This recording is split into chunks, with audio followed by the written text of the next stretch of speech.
ಬ್ರೇಕ್ನ ನಂತರ ನ್ಯೂಸ್ ಲಂಚ್ಗೆ ಸ್ವಾಗತ.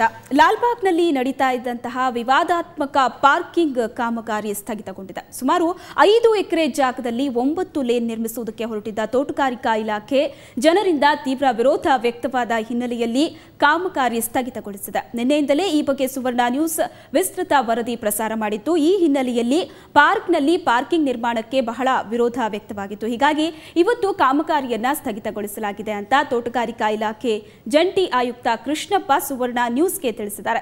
ಈ ವಿಚಾರವಾಗಿ ವಿಶೇಷ ತಜ್ಞರ ಸಮಿತಿ ರಚಿಸಿ ನಂತರ ಮುಂದಿನ ನಿರ್ಧಾರ ಕೈಗೊಳ್ಳಲಾಗುವುದು ಅಂತಿದ್ದಾರೆ.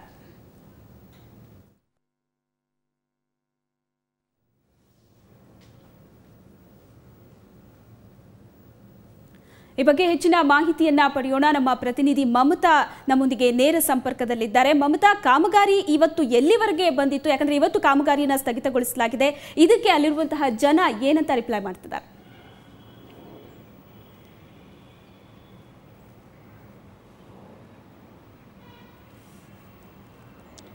ಶ್ವೇತಾ, ಖಂಡಿತವಾಗಿಯೂ ಹಸಿರನ್ನು ಮೈಹೊದ್ದು ಮಲಗಿರುವಂತಹ ಸಸ್ಯಕಾಶಿಗೆ ದಿನನಿತ್ಯ ಸಾವಿರಾರು ಜನರು ಕೂಡ ದೇಶ ವಿದೇಶದಿಂದ ಬಂದು ಈ ಒಂದು ಸೌಂದರ್ಯವನ್ನ ಆಹ್ಲಾದಿಸ್ತಿದ್ರು. ಆದ್ರೆ ಇದ್ರ ಮಧ್ಯೆ ಸಿದ್ದಾಪುರ ಗೇಟ್ ನಲ್ಲಿ ಸುಮಾರು ಒಂದು 5 ಎಕರೆ ಜಾಗದಲ್ಲಿ ಪಾರ್ಕಿಂಗ್ ವ್ಯವಸ್ಥೆಯನ್ನ ಮಾಡಲಾಗ್ತಾ ಇತ್ತು. ಸೊ ಈ ಕಾರ್ಯಾಗಾರ ನಡೀತಾನೆ ಇತ್ತು. ಈ ಕಾರ್ಯವನ್ನ ನಮ್ಮ ಸುವರ್ಣ ನ್ಯೂಸ್ ಏನು ನಿನ್ನೆಯಿಂದಲೇ ಬಿತ್ತರ ಮಾಡ್ತಾನೆ ಇತ್ತು. ಈ ಹಿನ್ನೆಲೆಯಲ್ಲಿ ಈ ಒಂದು ತೋಟಗಾರಿಕಾ ಇಲಾಖೆ ಇದೀಗ ಈ ಒಂದು ಕೆಲಸವನ್ನ ಅರ್ಧದಲ್ಲೇ ಸ್ಥಗಿತಗೊಳಿಸಿದೆ. ಹೀಗಾಗಿ ಇದರ ಬಗ್ಗೆ ನಮ್ಮ ಜೊತೆ ಇನ್ನಷ್ಟು ಮಾಹಿತಿಯನ್ನ ನೀಡೋದಕ್ಕೆ ನಮ್ಮ ಜೊತೆಗೆ ತೋಟಗಾರಿಕಾ ಇಲಾಖೆಯ ಉಪನಿರ್ದೇಶಕರಾದಂತಹ ಕೃಷ್ಣಪ್ಪ ಅವರಿದ್ದಾರೆ. ಸರ್, ಹೇಳಿ ಸರ್, ತುಂಬಾ ದಿವಸಗಳಿಂದ ಕೂಡ ಈ ಒಂದು ಕಾಮಗಾರಿ ನಡೀತಾನೆ ಇತ್ತು. ಸೊ ನಿಮಗೆ ಈ ಒಂದು ಪರಿಸರ, ತುಂಬಾ ಜನ ಪರಿಸರ ಪ್ರೇಮಿಗಳು ಬರ್ತಾ ಇರ್ತಾರೆ, ಯಾಕೆ ಇದ್ರ ಮಧ್ಯೆ ಒಂದು ಪಾರ್ಕಿಂಗ್ ಮಾಡಬೇಕು ಅಂತ ಅನಿಸ್ತು? ಸರಿ, ತಪ್ಪುನಾ ಸರಿನಾ ಸರ್, ನೀವೇ ಹೇಳಿ. ಆ ಪ್ರದೇಶದಲ್ಲಿ ಇಂದ್ಲಿಂದಲೂ ವಾಹನ ನಿಲುಗಡೆನ ಮಾಡ್ತಾ ಇದ್ವಿ. ಅದು ವಿಶೇಷ ಒಂದು ಸಂದರ್ಭ ಅಂದರೆ ಫಲಪುಷ್ಪ ಪ್ರದರ್ಶನ ವೇಳೆಯಲ್ಲಿ ಆಗಸ್ಟ್ನಲ್ಲಿ ಮತ್ತು ಜನವರಿಯಲ್ಲಿ ಪಾರ್ಕಿಂಗ್ ವ್ಯವಸ್ಥೆ ಕಲ್ಪಿಸಲಾಗ್ತಿತ್ತು. ಆ ಪ್ರದೇಶನ ನವೀಕರಿಸಬೇಕು ಅಂತ ಹಲವಾರು ಅರ್ಜಿಗಳು ನಮ್ಮ ನಿರ್ದೇಶನಾಲಯಕ್ಕೆ ಬಂದಿದ್ದರಿಂದ ಹಾಗೂ ನಾವೇ ಕಣ್ಣಾರೆ ಕಂಡಿರ್ತೀವಿ. ಆಗಸ್ಟ್ನಲ್ಲಿ ಹೆಚ್ಚುವರಿ ಮಳೆ ಆದಾಗ ಅದು ತುಂಬ ಅತಿ ಶೀತಕ್ಕೊಳಗಾದಾಗ ಭೂಮಿ ಕೆಲವೊಂದು ವಾಹನಗಳು ಊದ್ಕೊಳ್ಳುವಂಥ ಪರಿಸ್ಥಿತಿನೂ ಬಂದು ನಂತರ ಟೋ ಮಾಡಿ ತೆಗೆದಿರ್ತಾರೆ.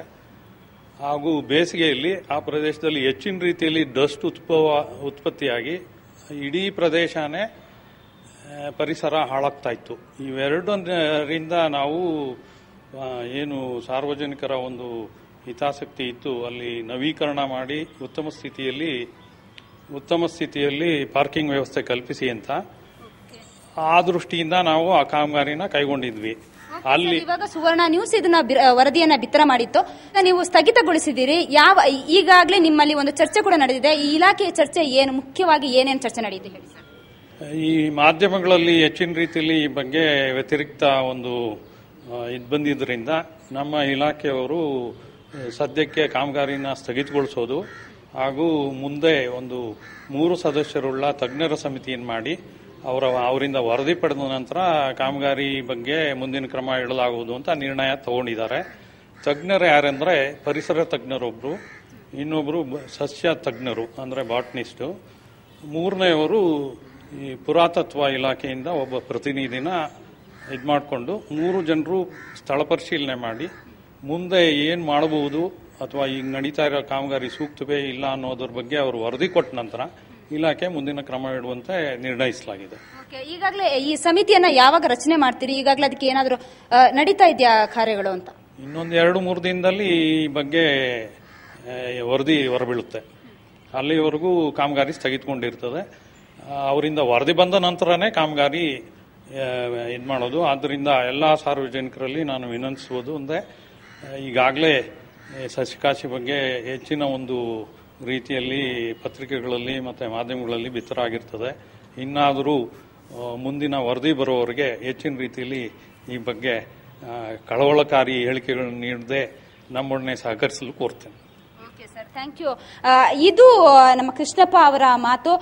ಇನ್ನು ಮುಂದೆ ಇಲ್ಲಿ ಯಾವುದೇ ರೀತಿಯ ಪಾರ್ಕಿಂಗ್ ಕೆಲಸಗಳು ನಡೆಯೋದಿಲ್ಲ. ಈಗಾಗಲೇ ಇಲ್ಲಿಗೆ ನಾವು ಸ್ಥಗಿತಗೊಳಿಸ್ತೀವಿ. ಇದು ಒಂದು ರೀತಿಯಲ್ಲಿ ಸುವರ್ಣ ನ್ಯೂಸ್ ನಿನ್ನೆಯಿಂದ ಮಾಡಿರುವಂತಹ ಏನು ವರದಿ ಇದೆ ಅದಕ್ಕೆ ಸಿಕ್ಕಿದಂತಹ ಫಲಶ್ರುತಿ ಅಂತ ಹೇಳ್ಬಹುದು. ಇದು Suvarna news impact. Shweta. Okay, thank you Pratima, Mamata, ನಿಮ್ಮೆಲ್ಲ ಮಾಹಿತಿಗಾಗಿ. ಒಟ್ಟಾರೆ ಈಗ ಒಂದು ಚಿಕ್ಕ ಬ್ರೇಕ್ ತಗೊಳ್ಳೋಣ. ಬ್ರೇಕ್ನ ನಂತರ ನ್ಯೂಸ್ ಲಂಚ್ ಮುಂದುವರಿಯುತ್ತೆ.